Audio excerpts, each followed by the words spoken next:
Eu não tenho nenhum conflito de interesse e essa apresentação vai mostrar muito a minha visão sobre controle de infecções e sobre o que a gente aprendeu ou está ainda aprendendo com a pandemia.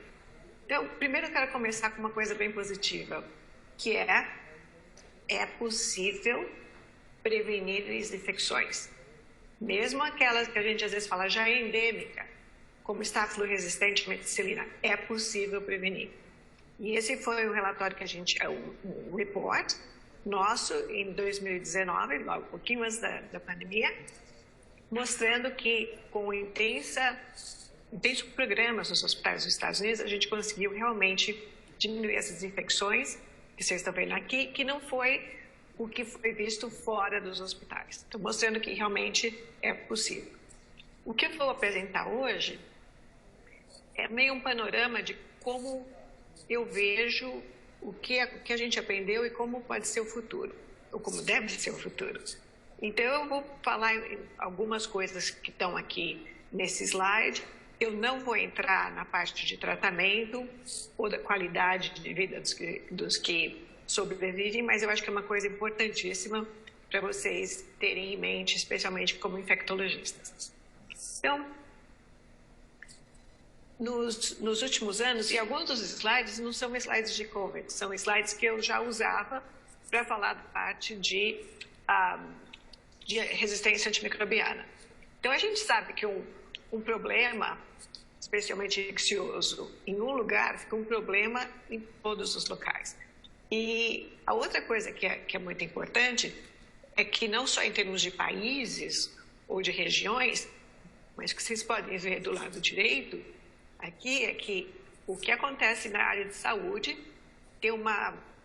é totalmente ligado ao que acontece na comunidade e no ambiente e em tudo que está ligado. A gente sempre tem que ter isso como uma coisa importante para considerar.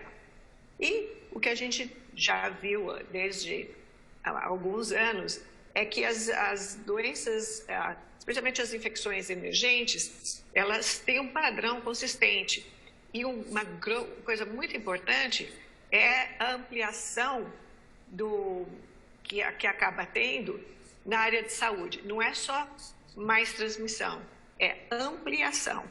E a gente viu isso com o COVID, especialmente aqui nos Estados Unidos, com que a gente chama de nursing homes, que acabou acontecendo, que tinha um caso, aumentava e daí espalhava.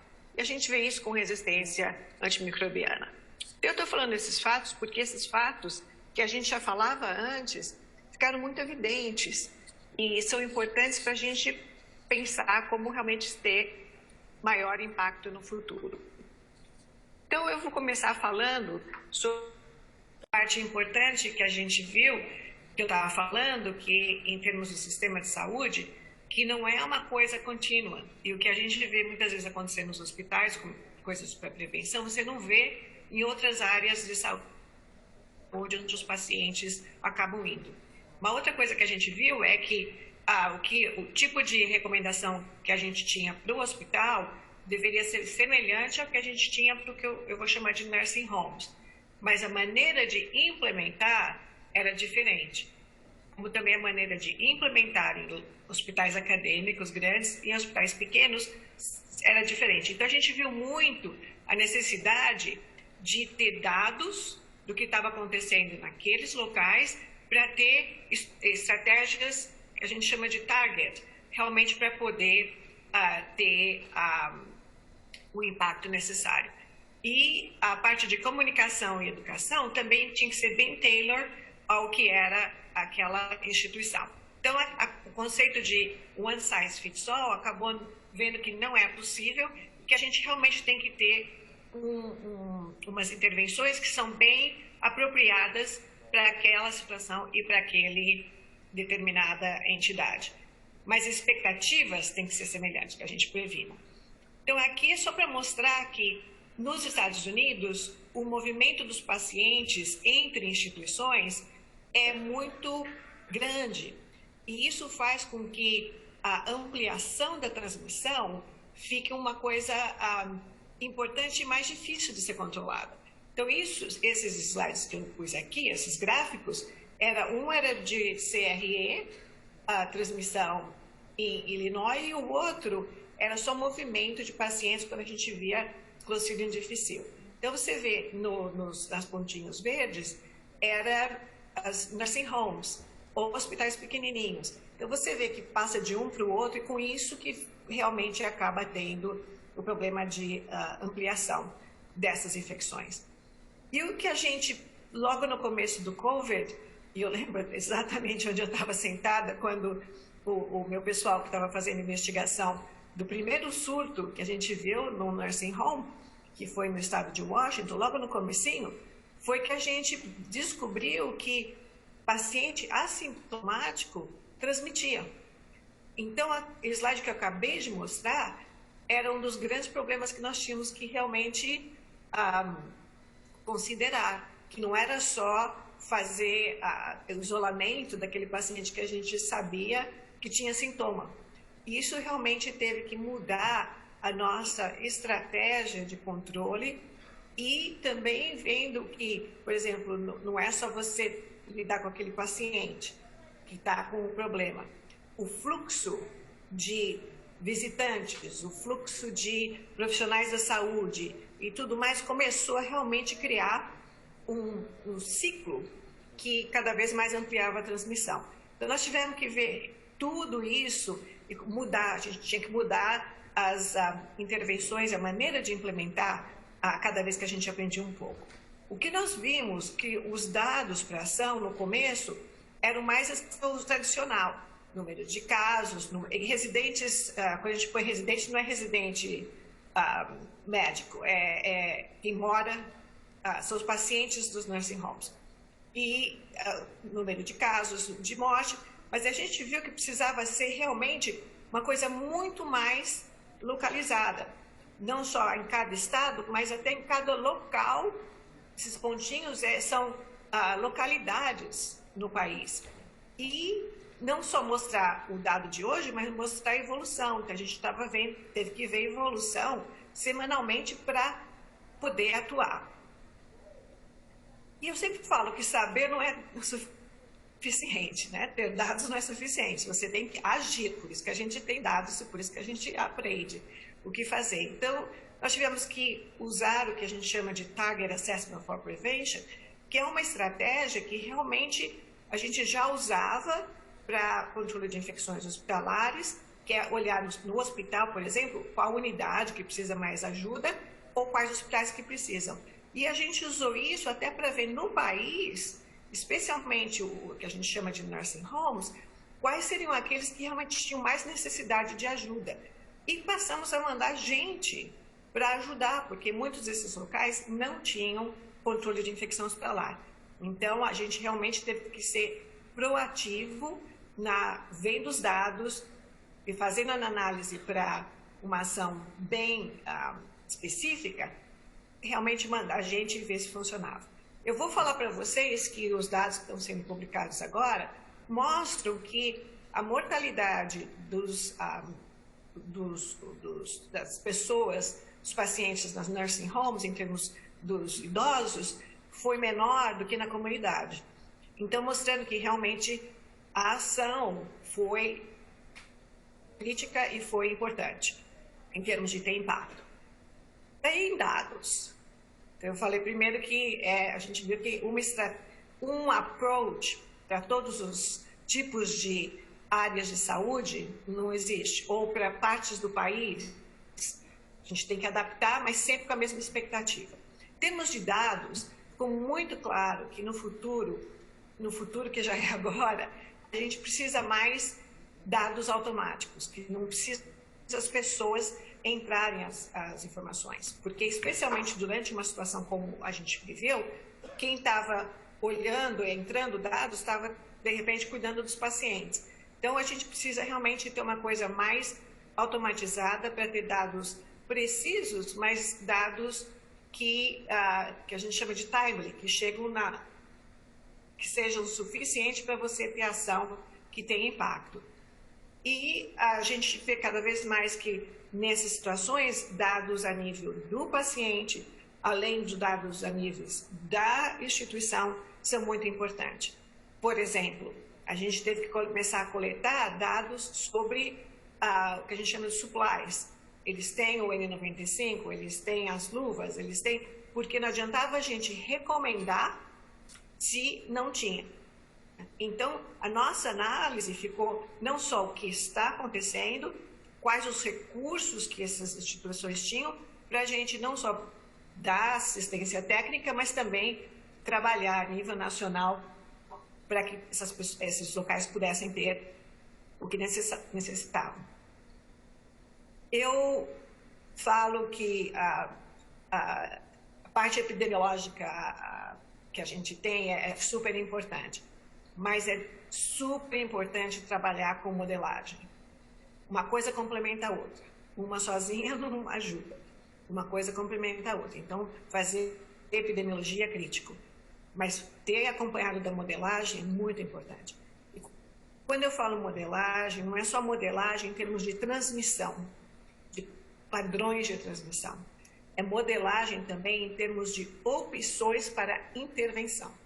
Então, muitas das coisas que nós tivemos que fazer em termos de recomendação para quem seria testado, quantas vezes aquele paciente que se estava tendo surto necessaria ser testado, ou quem precisava receber a vacina, foi com modelagem, que te dá opções de ver, ok, se eu for desse jeito, talvez eu tenha mais impacto. Também te dá opções de ver se você, enquanto você está indo, se realmente a coisa está acontecendo com o impacto que você gostaria. Então, é muito, muito importante para poder ser ativo. E a gente usa isso para infecções causadas por a bactéria resistente, que também, como eu falei, acaba sendo muito semelhante à transmissão que a gente viu do COVID. Eu falei da importância de ter o controle. Falei a importância dos dados em termos de o que está acontecendo. Mas também o que a gente viu é que alguns hospitais ou nursing homes já estavam tendo vários casos, outros ainda não. Então, como que a gente faria a contenção daquela transmissão? E a detecção rápida com ação, super importante. E isso é muito aplicável à resistência bacteriana. Não só em termos de condição que é antibiograma, mas também em termos de novos mecanismos de resistência.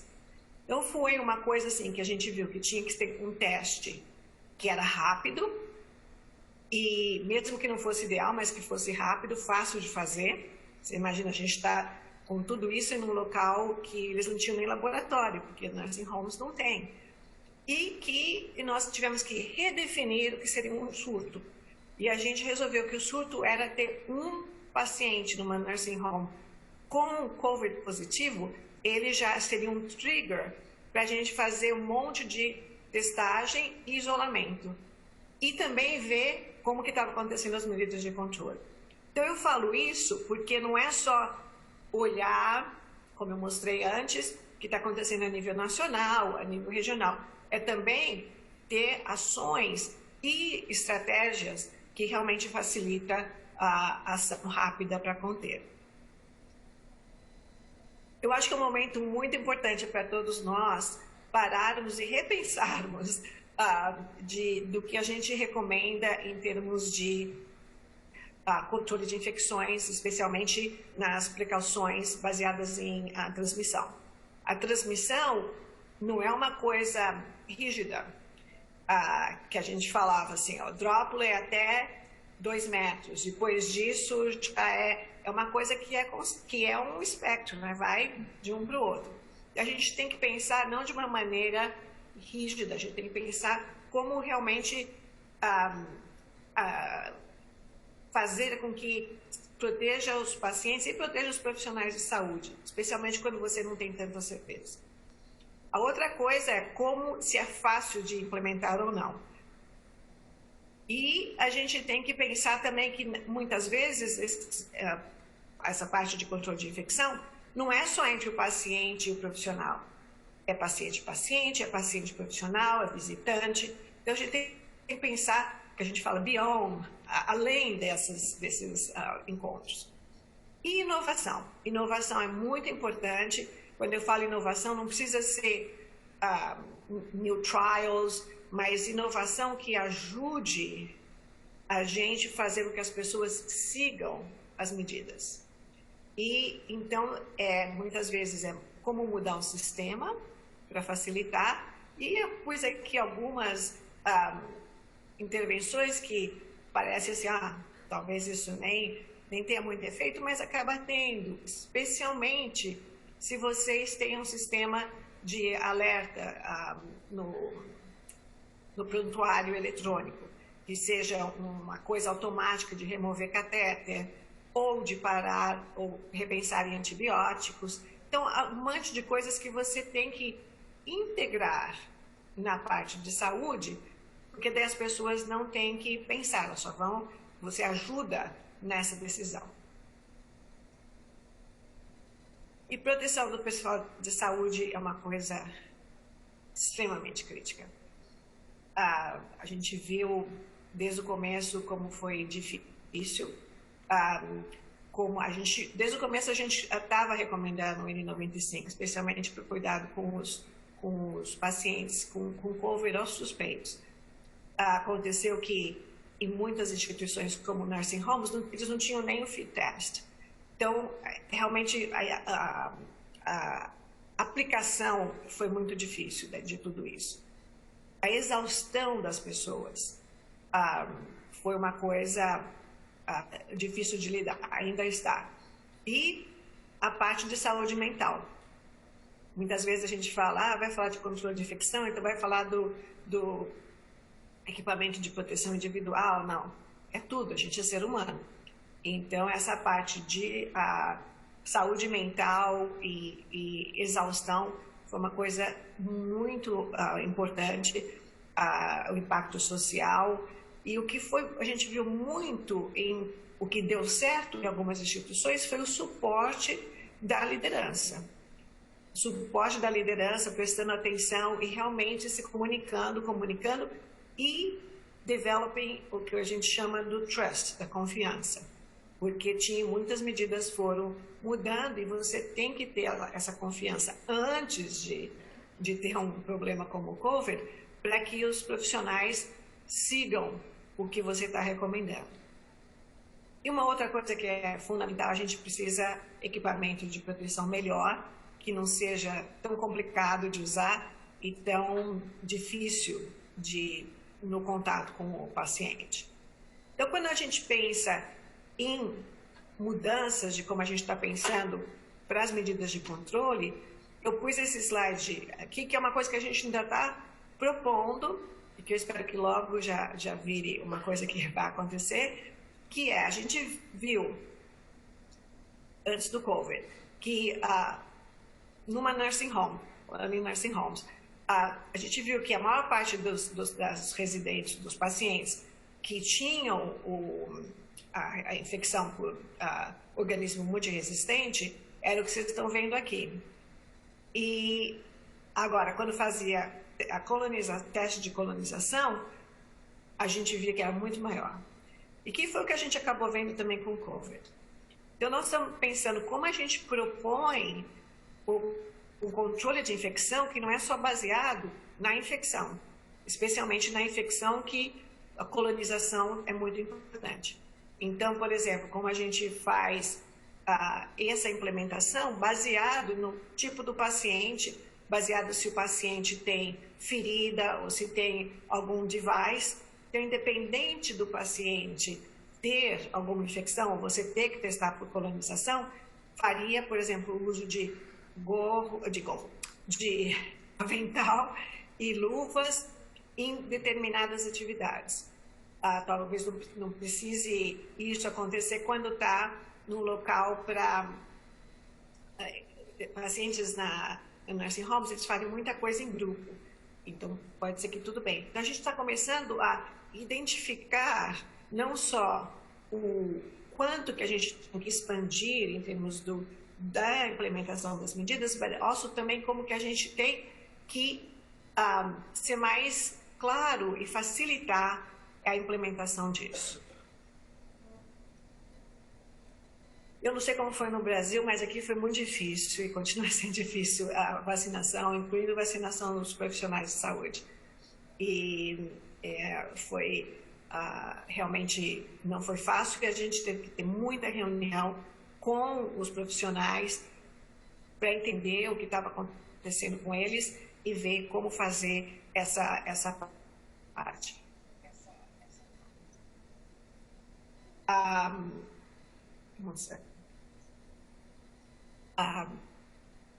Nesse slide vocês podem ver que tem o coverage da vacinação variou com o tipo nos estados. Alguns estados foram bem, outros estados não. Então era uma coisa muito de percepção também de como as pessoas viam o problema da infecção, e também o que a gente chama de peer-to-peer ajuda, né? Que as pessoas tinham influência nos outros. Agora, a gente ainda não sabe quanto que as leis que mandaram realmente ter a vacinação, o quanto que elas tiveram valor, porque teve até muito movimento contra, mas ajudou pelo menos na visibilidade. Antes da pandemia, a gente já estava tendo problema de profissionais, por não ter quantidade suficiente. E aí, depois da pandemia, está um problema que é um dos problemas mais sérios da área de saúde aqui nos Estados Unidos, é de ter profissionais em número suficiente para cuidar dos pacientes, quer em hospital, quer em nursing home, quer aonde seja. Então, isso é uma coisa que tem um impacto muito grande no controle de infecção, porque eu sempre falo, o controle de infecção não é um problema, não depende só do grupo que faz o controle de infecção. Então, depende do profissional que toma conta do paciente. Vimos também a necessidade de como educar de uma maneira mais eficiente. E os profissionais têm conhecimentos diferentes, nacionalidades diferentes, línguas diferentes, e a gente realmente viu a necessidade de ter, mais uma vez falando, toda a educação baseada na necessidade daqueles profissionais. Então, a gente criou esse novo programa que chama Project First Line, que é não para treinar o pessoal do controle de infecção, é para treinar todo mundo que toma conta do paciente, até o pessoal que faz limpeza. E nós estamos vendo que tem que ser bem curtinho, bem direto e bem fácil. E não só explicando o que a gente chama de what, o quê, mas o porquê. Porque assim as pessoas entendem que se aquilo não tiver o que ele precisa, pelo menos ele ou ela vai entender o porquê que isso está sendo recomendado e ver como adaptar. Health disparities, as disparidades... Dê, só um pouquinho. Está meio desconectado a imagem, o slide da sua fala. A gente está vendo agora o slide de vacinação, tá? O mapa dos Estados Unidos, aí toda... Então eles têm que mudar, eu não sei como fazer, mas é rápido, né? Não, tudo bem. Será que eles mudam aqui? Vocês conseguem mudar o slide? Não. Por aqui não muda não, acho que é você aí. Mas tudo bem, vai tocando, a gente vai... Quiser... Você mudou já? Só um minuto. Claro.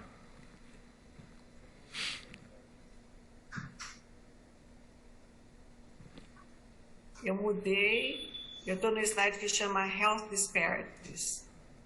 Não está, tá o anterior, tá o de vacina. Então deixa eu voltar, eu sou um desastre na...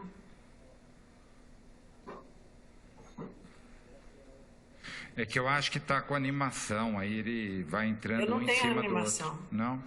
Então é lentidão mesmo. É que é o calor daqui que está deixando.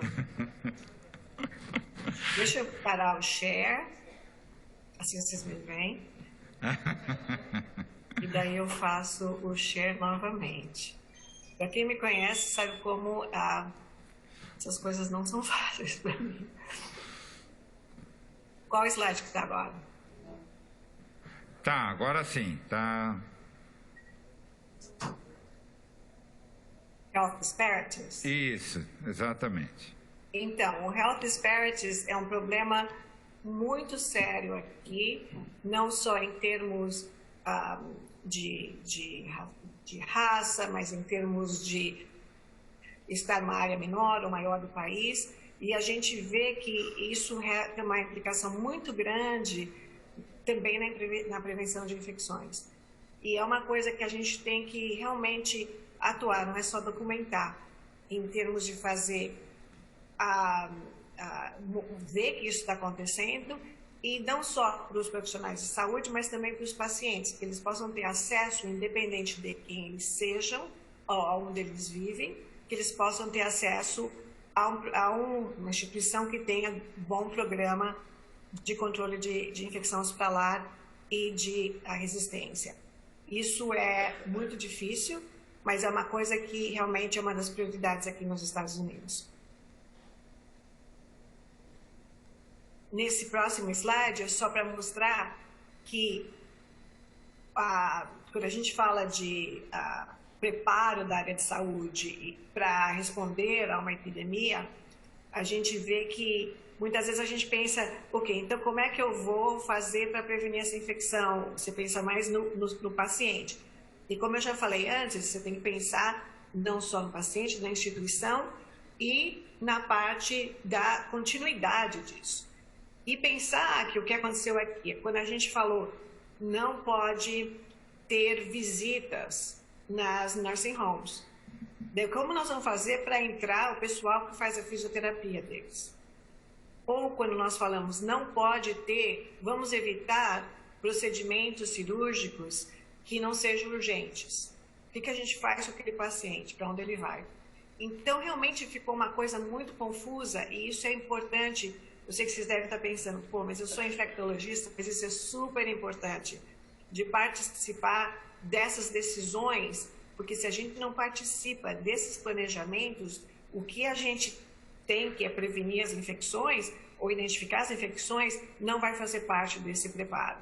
Então, realmente é crítico. E a conexão com a área da saúde, com a área de saúde pública é muito, muito importante. Aqui é só para mostrar para vocês o quanto que aumentou o número de chamadas, de visitas para telemedicina. Então, você vê aqui quando a gente foi o primeiro caso e como aumentou realmente as visitas por telemedicina e como diminuiu as visitas às salas de emergência. Então, isso foi bom em algumas coisas, não foi bom em outras, mas por que eu estou pondo isso? Porque agora telemedicina virou uma realidade. E a gente viu aqui nos Estados Unidos que subiu, diminuiu, mas continua sendo uma realidade, dependendo da idade do paciente, continua sendo uma realidade. E eu sei que no Brasil também, porque eu participei de uma reunião que uma pessoa falava sobre telemedicina. E por que eu estou falando isso? Porque, especialmente na parte de uso de antimicrobiano, a gente realmente tem que lidar com essa realidade e ver medidas que podem ser incluídas. Eu falei para vocês, na parte das falhas no sistema de saúde, na dificuldade de implementação das medidas de controle e prevenção. Falei na importância dos dados, não só a nível geral, mas dados que detecção rápida e com ação.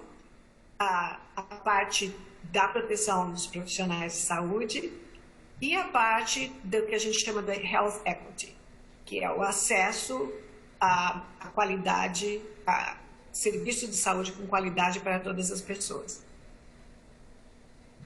Um dos problemas que a gente viu foi enfim, para deixar continuar o efeito do programa. E isso mostrou a fragilidade do trabalho, dos programas que a gente tem. E a gente está vendo isso como uma maneira crítica para realmente voltar a ser o que era antes. Então, nós publicamos, foi em fevereiro, uma perspectiva, junto com o pessoal do CMS, que é quem paga a saúde nos Estados Unidos, então foi CBC e o CMS, mostrando o que aconteceu em termos de prevenção das outras infecções durante a pandemia. Não só de infecções, mas na parte de saúde, de proteção do paciente, do que aconteceu.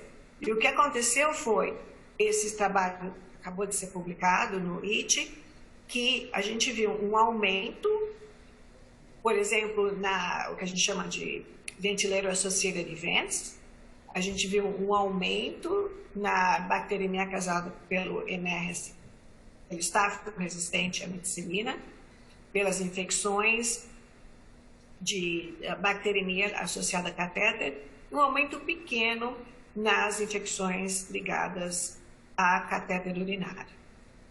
Isso realmente coincidindo com os aumentos de internação. Então, a gente viu que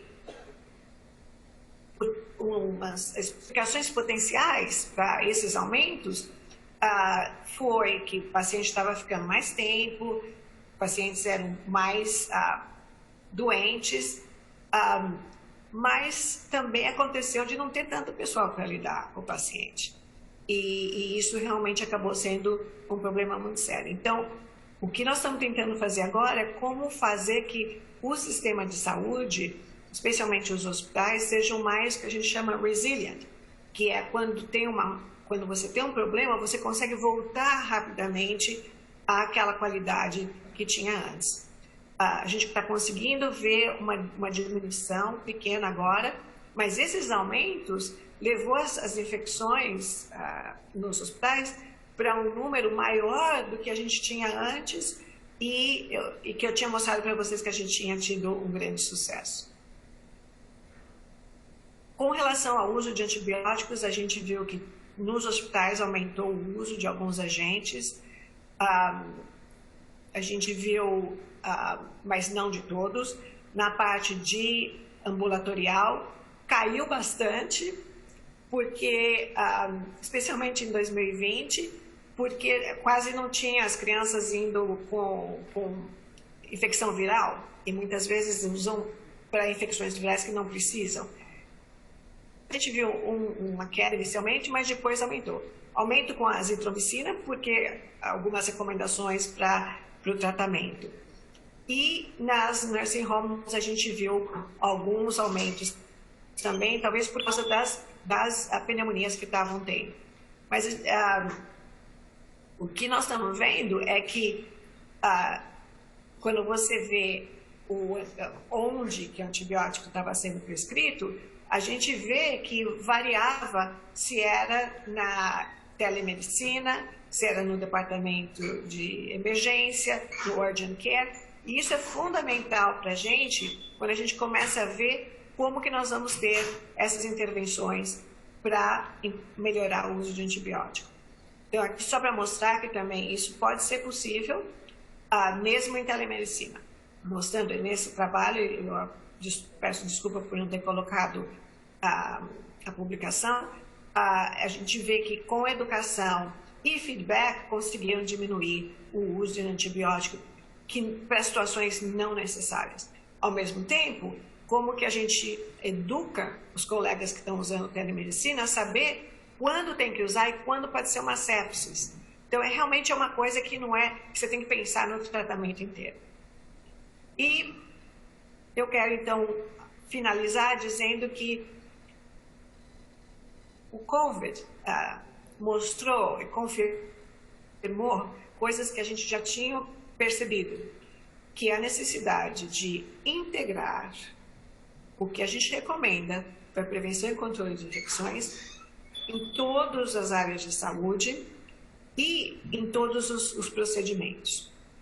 Então, realmente é uma coisa que tem que sempre estar sendo reforçada. a importância para dados sobre a importância da ação localizada, que eu chamo de target, que não é só um one size fits all. A importância de realmente ter estratégias para detecção rápida. Então, esses testes novos que estão sendo testes rápidos, que a gente, para bactéria, até se é bactéria ou vírus, ou se é resistente, são coisas que nós vamos começar a usar mais. E mesmo que não seja preciso, pelo menos ajuda para que seja uma contenção. Inovação, sempre importante. E comunicação, educação. Mas se a gente não tiver, que a gente chama de policy, e agora eu não estou lembrando como é em português, mas as políticas ligadas a tudo isso, a coisa para ajudar, não só a implementação, mas a manutenção de tudo isso fica difícil. E o que a gente fala de commitment, né, que todo mundo realmente está nisso. Então a gente espera que essas lições que a gente aprendeu, que a gente possa realmente aplicar e ter mais sucesso no futuro. Então, primeiro que é muito difícil a gente sair de uma epidemia ou de um surto. Então, a gente tem que fazer o máximo para evitar que tudo vire muito grande. O que a gente investe agora, antes de uma crise, é o que vai realmente ajudar que a gente não fale e continue não só respondendo a esse problema, mas mantendo a qualidade que a gente tinha antes. Os exercícios de preparo da área de saúde não adiantam. Eles adiantam um pouquinho. Precisa a coisa acontecer e você está sempre melhorando. E toda vez que eu sou entrevistada, que me perguntam o que eu acho, né, que é importante, eu falo que o trust, a confiança.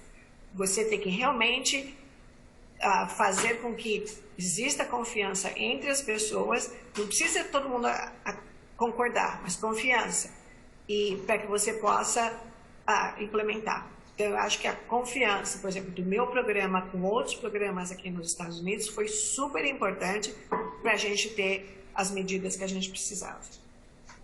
A gente não faz nada sozinho, então partnership é muito importante com todo mundo. Aqui nos Estados Unidos, o meu programa, a gente tem programas de controle de infecção e resistência em cada estado que a gente financia, e eles ajudaram a Doidado, fizeram mais de 18 mil consultas durante tudo isso. Então, é uma coisa como um web para realmente ampliar a ação. E eu só pus esse slide para mostrar que os problemas que eu falei não foram só dos Estados Unidos e que a gente viu a mesma coisa em países que não têm tanto recurso. E você imagina que ficou até mais difícil porque as prioridades competiam e era muito difícil fazer o que precisava. Mas a gente está aqui só por um motivo, pelos pacientes. Então, a gente tem que sempre incluir os pacientes, não só na informação, mas nas decisões. E os pacientes têm que ser ouvidos, as famílias dos pacientes, e isso é uma coisa que eu tenho como prioridade e eu acho que é fundamental, que é o que também ajuda nessa parte de confiança. Então, o que mais eu acho que é importante? Eu acho que é importante várias dessas coisas que eu falei para vocês,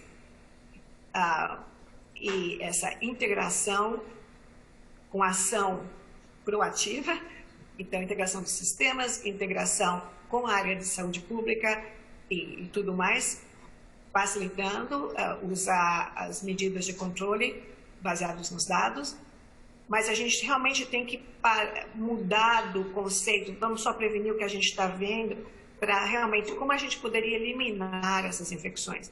Eliminar é um conceito que não é erradicar, não é zero, mas é muito importante na maneira de pensar. E não só responder, como eu falei, mas conter sempre que possível. E, pelo menos na nossa realidade, não é só hospital, não é só a parte de cuidados agudos, mas é uma parte crítica para nós, é o pós-agudo, que realmente faz uma diferença. com isso a gente tem que continuar tendo impacto na vida de todos e sempre.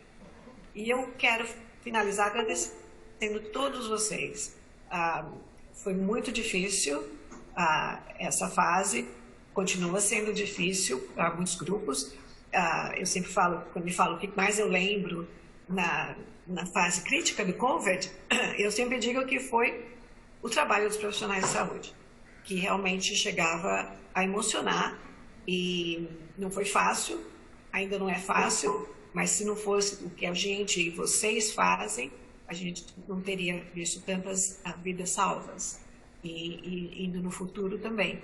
Eu conto com todos vocês para realmente entrar mesmo que não faça controle de infecção hospitalar, mas que sejam embaixadores e pessoas que vão continuar multiplicando tudo isso. Obrigada.